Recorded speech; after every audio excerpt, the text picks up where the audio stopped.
Recently, I made this video showcasing the most OP farm in all of Minecraft. Not only does it have 2 sources of experience points, but you can get a full suit of diamond enchanted armor and tools, and if set up correctly, you can get every single enchanted book for just 1 emerald trades. And to top it all off, this farm quite literally duplicates its own emeralds. It is the most OP farm in Minecraft. A lot of people in the comments of that video were asking for a step-by-step tutorial on how to make that farm, and that is exactly what we're doing today. Hello, it's me James, and welcome back to another episode of Simply Survival. This is the series where we like to show you tips, tricks, and tutorials, and of course, we like to do this in complete survival. In today's video, I'm going to be showing you a step-by-step tutorial on how to make Minecraft's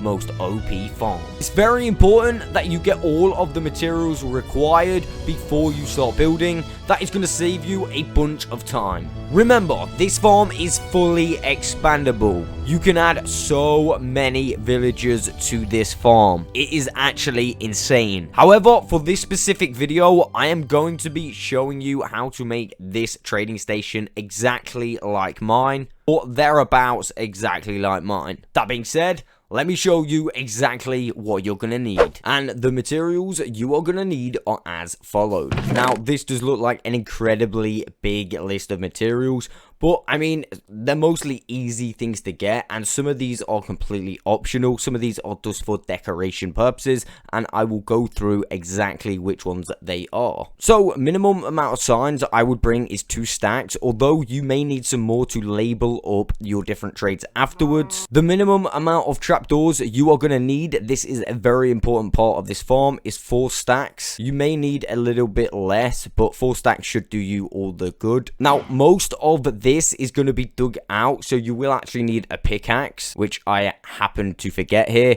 But to decorate it, which is kind of optional, I used white concrete for the outskirts. You're going to need a source bucket of water. And for the bottom of the spawner, or in fact the whole spawner, you could use tinted glass. This is going to make it so the light doesn't go through, allowing zombies to spawn, and you can see exactly what's going on. Again, this one here is completely optional, but I would recommend it. It is a really nice feature. But if you don't want to use tinted glass, you can just go ahead and use a normal solid block. This is another optional piece. It is the magma blocks. Now, the reason I'm going to use this in the kill chamber for the zombie spawner is because it doesn't drop treasure loot. This is going to be an important factor to me because I just can't be bothered to sort out the loot. I mean, you really won't need that stuff anyway. This farm will produce so much good stuff. I would personally recommend using the magma killing system. So to collect your items, you're going to need 3 hoppers, 1 hopper minecart, and a little bit of track. Bring yourself 2 stacks of track because you're going to need some tracks for other things as well. Well, to bring your villagers in. For the collection system, you're actually going to need 1 redstone powered rail and a redstone block. To bring villagers in, you're going to need a normal minecart, maybe 1 or 2, but 1 will be okay. The minimum amount of chests is actually 9, but I would bring 3 stacks because I have chests as decoration. It's entirely up to you. You don't need to do that. But yeah, you will need 9 to collect. Or at least, I don't know, 2. But a 9's a nice amount. This next item is a must. Half slabs. It doesn't matter what slabs you pick. Just make sure you've got some. This is going to spawn proof our areas. So yeah, slabs is a must. Of course, you are going to need to find yourself a zombie spawner. This is very important for this farm. Basically, there's a glitch or a feature, I'm not really sure if it's a glitch or feature, that when a zombie villager spawns out from one of these spawners, whatever villagers are in the radius of this spawner, the prices of their trades will drop. This is how we're actually able to achieve 1 emerald trades. So yeah, you're going to need a zombie spawner. There's a couple of ways to find this. You could use a website called Chunkbase. I mean, some people class it a little bit as cheating, but you would be able to find coordinates for a zombie spawner pretty quickly. Second, Secondly, I mean, you could literally just go out looking for one. It might take a little while, but soon enough you will find one. And thirdly, I mean, you might already know where one is in your world and you're just not using it. And if that's the case, you're gonna want to use it for this farm. That is exactly what I did with my zombie spawner that was attached to my skeleton spawner as well. I had like a double that I used for an XP farm. Didn't really use it that much anymore, so I decided to make a trading station out of it. Now, every single villager that you're going to bring to this farm is going to be linked to one single bed. There are a few requirements to make them not delink from this bed. Of course, I'll talk about that nearer to the time, but you will only need one single bed for this trading station. After that, it's just a matter of what villagers you want in your farm. Now, if you want all of the books, I would recommend bringing 40 lecterns. This is going to give you unlimited emeralds using the emerald trick, and also every single enchanted book. Now, if you want all of the armor and tools with the least amount of villagers possible, you're going to need one smithing table, one grindstone, 2 brewing stands. The brewing stands are not part of this, but I mean, you can use the zombie flesh from the spawner to sell to the clerks. You're going to need 2 blast furnaces, and I would recommend 2 composters just for some, like, food. I would say having all of these, or just maybe not those, you could do this at a separate time. But starting off having all these, you are going to be very, very OP.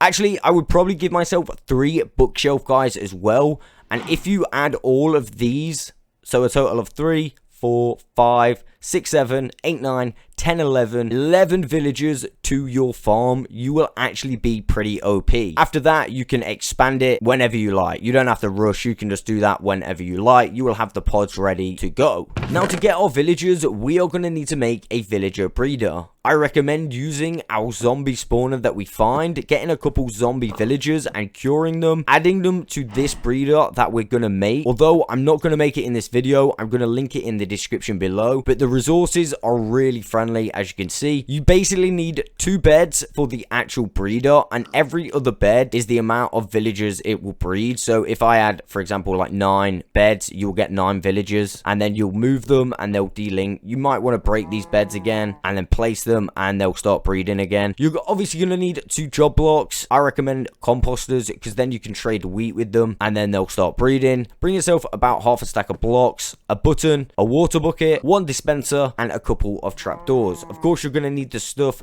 to cure your zombie villagers from your spawner. Like I said, this is actually really, really easy to make. I'm going to show you what it looks like anyway in this video, but not how to build it. Again, remember that is in the description below. So, what I've gone ahead and done is made 3/4 of the design, and I'm basically going to make a quarter of the design so you can follow along, and then you just got to copy and paste it 3 more times, and you will have a fully made station, if that makes sense. Obviously, that's going to save a bunch of time in this video because I don't want it to be super long. First of all, let's get measurements out of the way. It's important that you get your measurements correct. Now, for your zombie spawner, I recommend making a box shape around it like this. The dimensions are as followed.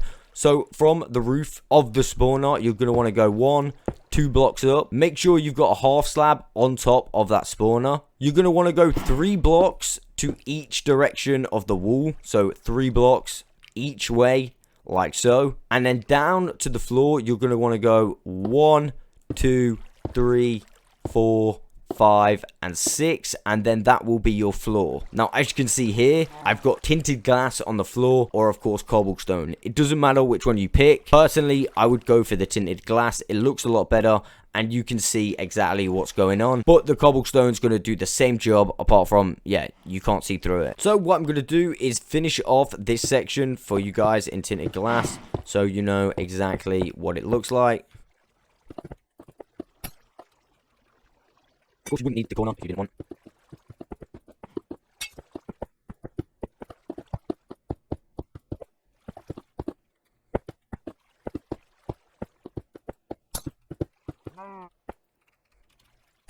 And there we go. As you can see, I've fully finished the spawner. Of course, you would have to do that all the way around using the dimensions I showed you at the start. So next, you're going to need your source block of water. This is obviously going to be 1 each corner. I've got 3 in already, so I'm simply going to remove these.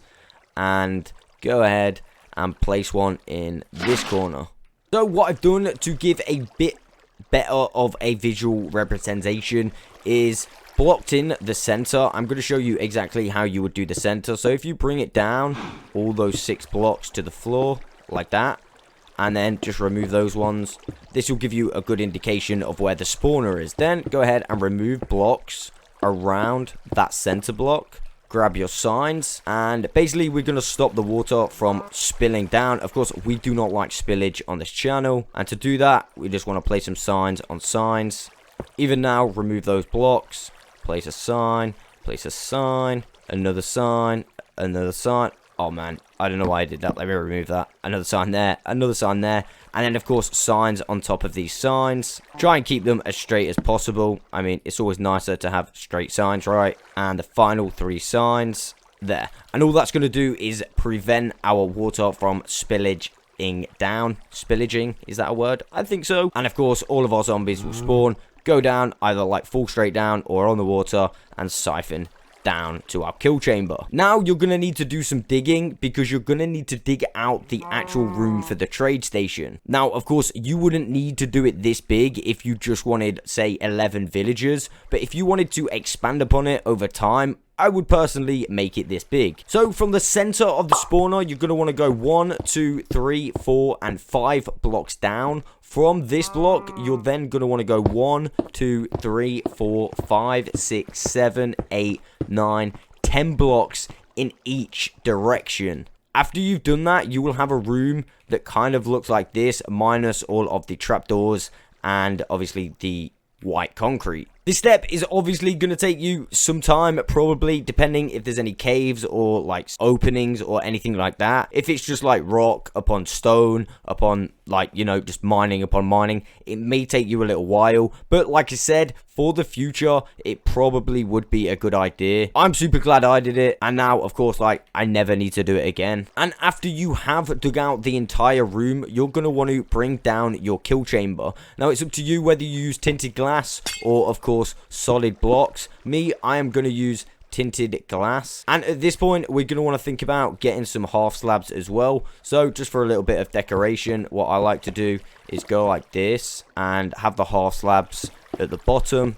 I don't know why, it just looks a little bit better. And then let's go ahead and fill the kill chamber, like tube up, with tinted glass. We got one there and one there, and now of course no light is going to be let through there, and we are ready to add our magma blocks. So you could add your magma blocks here like so, all 9 of them, and then you're simply going to want to go down, clear yourself a little bit of room, perhaps go 2 down, and clear all the way underneath the magma blocks like that. Also, you're going to want to face away from the magma blocks and probably clear yourself a little bit of room in this direction. Maybe even make yourself a little staircase like I've got in Simply Survival. So let's grab our chest, put a double chest here, and another double chest here like so. At this point, I'm just going to remove that temporarily and grab myself 3 hoppers, crouch space, hopper, hopper, and of course hopper. We're going to want to fill this back in with blocks and actually remove this side like so. Now let's grab our first rails and redstone block, redstone track, and hopper minecart, and simply go ahead and make some kind of track all the way around, making sure it links all up. Okay, so we want to make sure that it links the entire thing. So for example, that's not going to work. Maybe if that one's the redstone one, you might even need to remove some more blocks. I think I've got to do that as well. So let me go ahead and remove these tracks again, and I'm simply going to go all the way around, linking these tracks up like this, making sure one of them is the redstone one. That way it's got a little bit of power and it's always going to go round. Then finally throw our hopper minecart on, give it a little bit of a push, fill in the magma blocks that we took out, and that should go constantly around, but I'm just going to remove it so I don't have to listen to the sound. However, after that, that is our collection system complete. I'm just going to clear up and put some of these blocks as white concrete.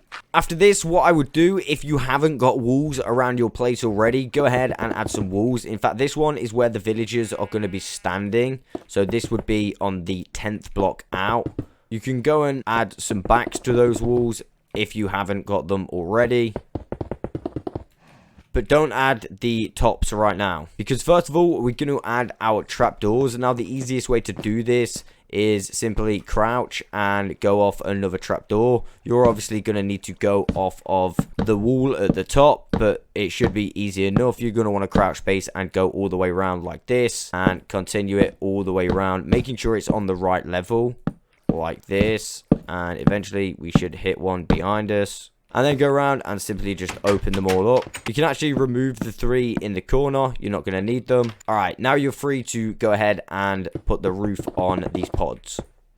Now, the reason we're using trapdoors and simply not blocks, if we use blocks, we kind of wouldn't have enough room to get as many villagers. Like, we have these pillars which are just wasting room, whereas if we do use these trapdoors, we can get a lot more villagers in, right? So, I mean, it's pretty nice. After this, grab your half slabs and then go around the outside with the half slabs. Just the outside for now, though. And of course, you're going to want to do this all the way around. And then you're going to want to miss one. This is, of course, if you want your chests. If you don't want your chests, go ahead and fill this in with your slabs. Although, I mean, this is handy to leave open so you can get your villagers in and out using tracks. Well, not out, just in. But once you've gone one in, you're going to want to fill the rest in with half slabs.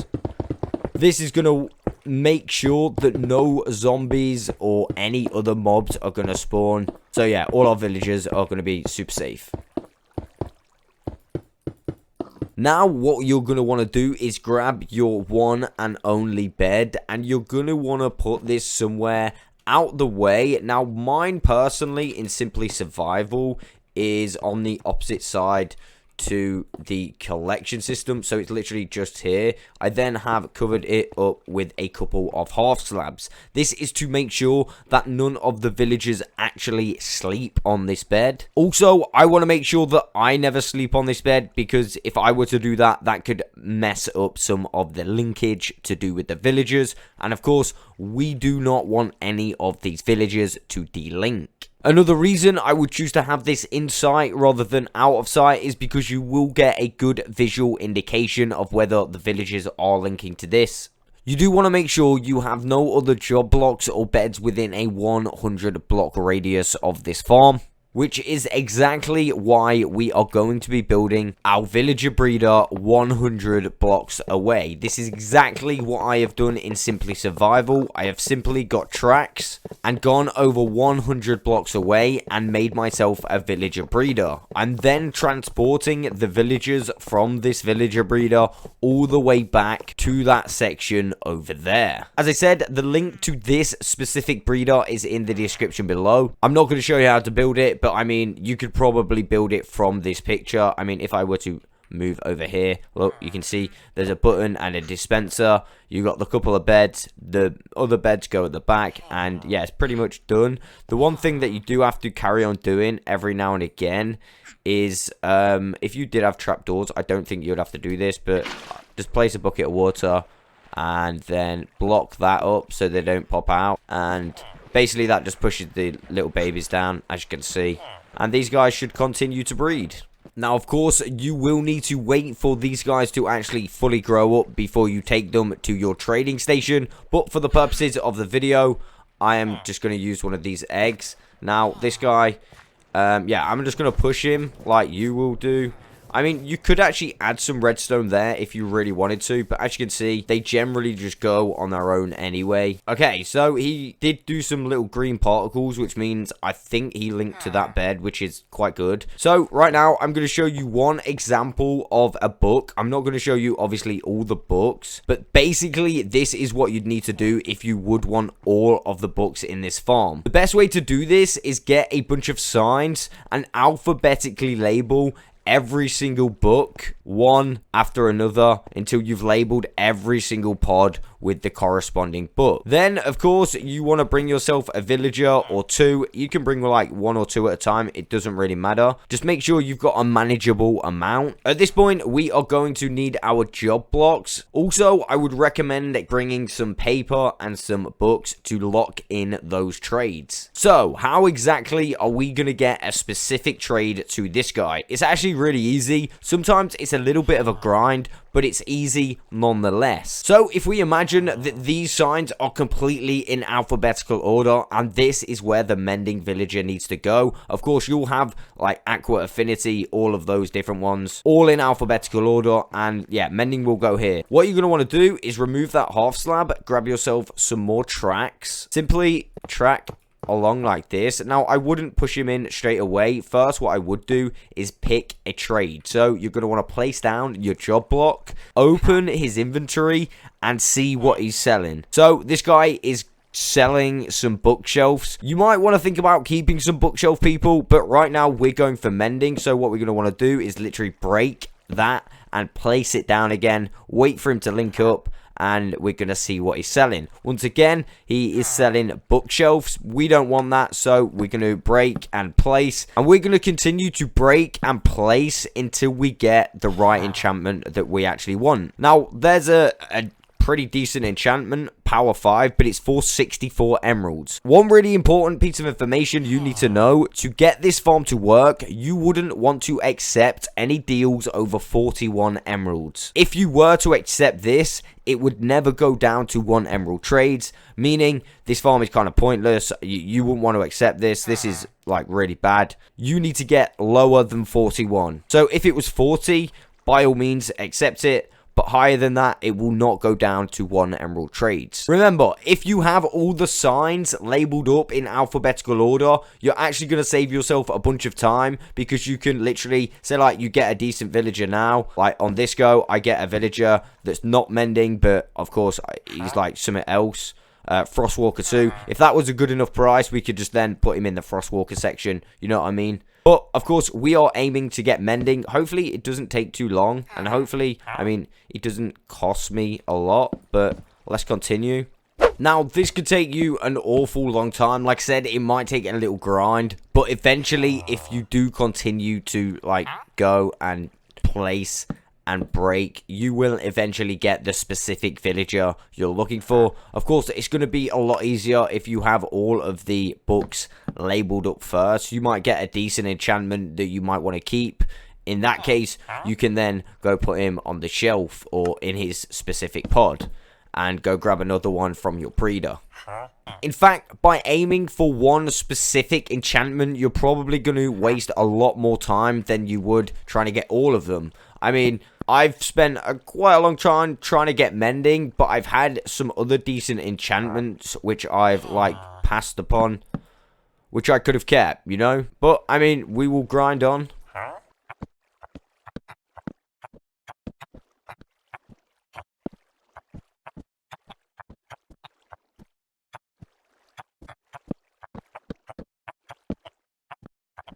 Finally, there we have it. Mending for 24 emeralds. Now we can go ahead and lock this guy's trades in. That's why we need the paper and the books. Of course, we'll grab some emeralds. And, of course, we don't have 24 right now. But what we can do is now push him up to his specific section. So, let's just... No, not that way. We want to make sure he goes on this track. Then when he's in that section, just to lock him in a second, just use the trapdoor. Then remove the minecart, remove the minecart track, and then place, first of all, remove this job block and place a job block in front of him. Then you're free to open that trapdoor and he should be stuck there. After that, you're going to want to grab another trapdoor, crouch and place it on top of the lectern or whatever job block you've got there. So, for example, well, not there. If I place one on front there, just so it covers the face like that, that is just going to make it so baby zombies can't attack your villagers. So for the librarians, it's pretty straightforward. You just need to keep placing and breaking the job blocks. However, For the other trades, if you want the least amount of villagers for the best trades, I'm going to talk you through what you need to do right now. The next bit is kind of grindy, but it is a requirement if you want the fewest villagers to sell all of the stuff. As you can see, I have 1 smithing table, 1 grindstone, and 2 blast furnaces. Just those 4 job blocks will actually get you all of this stuff. Minus, obviously, the bottle of enchanting and the food and the emeralds. It will get you the pickaxe, the axe, the shovel, the sword, and all of the armor. Not to mention, this stuff is completely enchanted, so you haven't got to mess around. Like I said, there is a little trick to get these things perfectly. Now, for the smithing table villager, if we go and have a look, the toolsmith, you are going to want to get this trade absolutely correct, meaning you're going to have to unlock level 3 and see if he has a diamond hoe. If he does not have a diamond hoe at level 3, this means the villager is a dud and you can go ahead and kill this villager. He's going to be useless. After that, it's a little bit of chance. So you need it to be a diamond shovel and a pick, and you will have the perfect villager. If you get a villager with a hoe and other enchantments, you might want to think about, you know, just killing him and getting a new villager and starting again. However, I would say it's definitely worth the grind. If you get the perfect enchantments, you know, you can get Silk Touch, Efficiency 2, and Unbreaking 2, Efficiency 2. They're not bad for 1 emerald. The grindstone guy is super easy. All you need to do is get a grindstone and trade with him. After that, at the end, you'll get the axe and the sword. Now, the armorers are a little bit different. See, this guy has got the perfect enchantments. We've got shields, we've got blast protection, diamond boots, and we have got a diamond chestplate with blast protection 3. Again, all for 1 emerald. This is what we would call the perfect armorer, and unfortunately for this one, it is a little bit of a grind. The first 2 are always iron or chain armor. After that, you might be lucky to get a shield. I was lucky to get a shield. If you do, I mean, personally, I would take the shield. You then have to keep trading and see what you unlock. Now, on this one, I actually unlocked boots and a chest plate, but they are completely random. So after that, all I needed, of course, was the helmet and leggings. So I had to unlock another villager. Now, this one took me a little while. I got leggings a number of times, but the enchant underneath it was just boots or a chest plate again, which means, yeah, I would have had double trades. I don't want that. I want the fewest villagers to get all of the armor that I need, right? So, like I said, it's a little bit of a grind. I had to go through a few villagers, but after killing and trading with a number of villagers, eventually we did get the perfect trades. Now, for the food, this one's kind of an extra. You're always going to want a couple of farmers for food. However, there is slightly a different trade. On the second one, you'll notice either they're apples or pumpkin pie. Now, if they're pumpkin pie, you are going to get glistening melons for the last trade. But if they are apples on level 2, you are going to get golden carrots. Personally, I would make one of each. That way you can have both glistening melons and carrots. I think the melons are for potions. I mean, it's a real good source to get them real quick, right? And finally, we have the clerks. Now, these things obviously give us ender pearls. Not only that, we can get bottles of enchant, meaning we can get XPs from them. I mean, that was a little bit, but still kind of cool. But the main reason we've got clerks is for redstone, lapis, glow dust, ender pearls, and to sell the rotten flesh. So once you have all the villagers in position that you literally want in your farm, you simply have to literally AFK and wait for a zombie villager to spawn. Once a zombie villager spawns, the rates of any villager in the radius of this farm will go down. So I'm just going to AFK for a little while and yeah, wait for this guy's trades to go down to 1 emerald trade. I'm not sure if it's going to be all the way done, but let me just show you. As you can see, it's gone from 24 to 9. It's not gone all the way down, but if you AFK long enough, this thing will go all the way down. And like I said, again, if you can hear crackling in my mouth, I've just had some chocolate with like crackling candy in. So yeah, my bad. But as I was going to say, if you continue to grind, you will get every single book. And of course, those vital villagers to get the OP stuff. I do hope that this video has helped you out and had enough information to actually make this thing easy for you guys. I mean, hopefully. Let me know if it did. I will catch you on the next one.